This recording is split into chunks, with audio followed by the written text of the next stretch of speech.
రాజ్యాంగం ద్వారానే ప్రజలకు మేలు జరుగుతుందని, అలాంటి రాజ్యాంగ స్ఫూర్తిని విఘాతం కలిగించాలని చూస్తున్న కేంద్రంలోని బీజేపీ ప్రభుత్వానికి ప్రజలు బుద్ధి చెప్పాలని జిల్లా గ్రంథాలయం చైర్మన్ కేడం లింగమూర్తి పిలుపునిచ్చారు.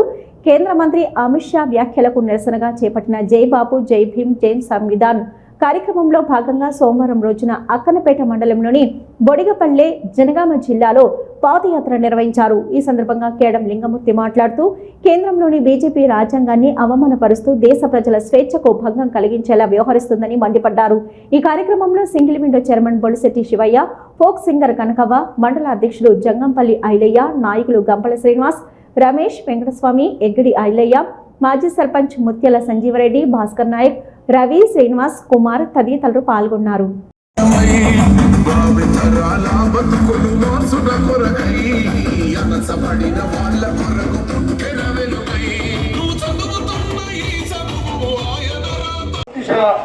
కేంద్ర ప్రభుత్వం ఉన్నటువంటి మంత్రి గారు మాట్లాడినటువంటి తెలియజేయడానికి కాంగ్రెస్ పార్టీ చేపట్టినటువంటి పాదయాత్ర ఇది. నమస్కారం.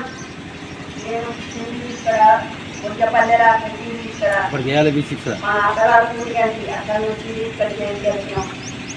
నేను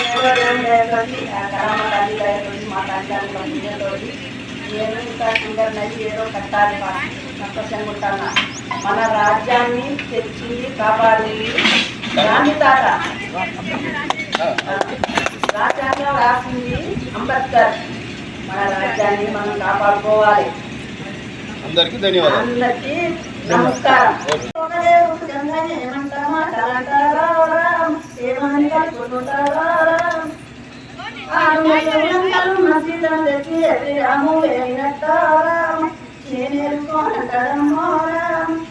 ఇల్లు దాటిందాన్ని ఎరుపు దాటిందాన్ని నేనేరుకోను కోమామోరా, నేనేరుకోను కోమామోరా. అట్లాంటి కలుపులు ఆ నోట ఈ నోట విషయాలు కొంత తెలుసు. ఏదైతే జై బాబు అని మనం అంటే భారతదేశానికి స్వతంత్రం తీసుకొచ్చిన మహాత్మా గాంధీ 31 సంవత్సరాలు 1916 నుంచి 1947-48 దాకా ఆయన చనిపోయే రోజు దాకా ఈ దేశం కోసం, దేశ భవిష్యత్తు కోసం ఆయన ఉద్యమించాడు. ఆయన నిరాకరణ, ఉప్పు సత్యాగ్రహం, క్విట్ ఇండియా ఉద్యమాలు తీసాడు.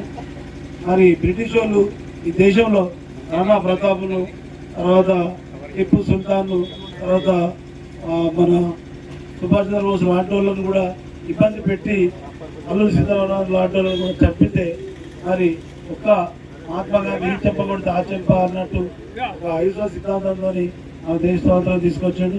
ఆ తర్వాత మన భారతదేశానికి ఒక బలమైన రాజ్యాంగం మన అంబేద్కర్ గారు 389 మంది సభ్యులతో 2 సంవత్సరాల 11 నెలల 17 రోజులు కష్టపడి మనకు రాజ్యాంగాన్ని అప్పచెప్పిండు. తర్వాత మనకు బాబాసాహెబ్ అంబేద్కర్ గారు ఈ దేశంలో అణగారిన వర్గాలలో ఆయన పుట్టి ఆయన ఎంతో కష్టపడి ఎంతో చదువుకొని మరి ఈ దేశానికి ఆయన వర్గాలకు న్యాయం జరగాలని భారత రాజ్యాంగంలో ఎన్నో హక్కులు కలిగించాడు. ఇవన్నిటినీ తీసేయాలని ఒక ముసలి కన్నీర్ లాగా మన వెంబడిపడి బీజేపీ 2 సీట్లతో ఇలా 400 సీట్లు వస్తే భారత రాజ్యాంగాన్ని తీసేస్తాం, తొలగిస్తామని, మను సిద్ధాంతం తీసుకొస్తామని